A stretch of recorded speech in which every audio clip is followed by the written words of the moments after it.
ஆசைகள் அதிகமாக இருந்தால் தான் தலை நமக்கு வந்து ஆடம்பரம் அதிகமாகும். ஒன்றுமே கிடையாது. நான் என்ன மிஞ்சி மிஞ்சி போனால் எனக்கு தெரியும், நான் பிரியாணி சாப்பிடுவேன் அதிகபட்சம்.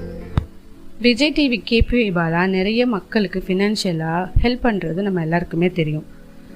இவர் காமெடி மட்டும் இல்லை, உதவியும் பண்ணுறாருன்னு மக்கள் மத்தியில் நல்ல பேர் கிடச்சிச்சு.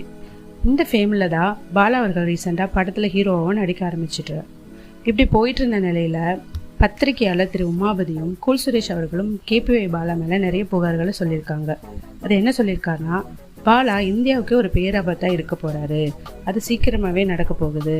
இப்படி தான் நேபாளில் ஒரே ஒரு சமூக ஆர்வலர் மூலம் எப்படி ஒரு பெரிய கலவரம் வெடித்து அரசியல் மாற்றம் நிகழ்ந்ததோ அதே மாதிரி இந்தியாவுக்குமே நடக்கும்.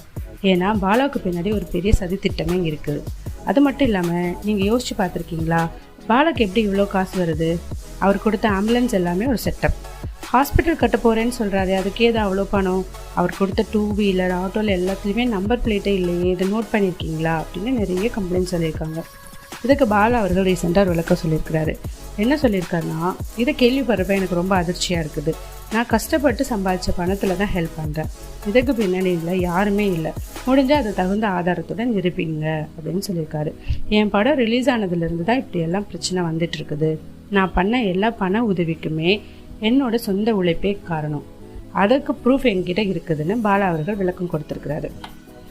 ஜேர்னலிஸ்ட் உமாபதி அவர்கள் கொடுத்த புகாருக்கு பாலா கொடுத்த விளக்கம் எப்படி இருந்துச்சுன்னு நீங்கள் கமெண்ட் பாக்ஸில் தெரிவிங்க. தேங்க்யூ.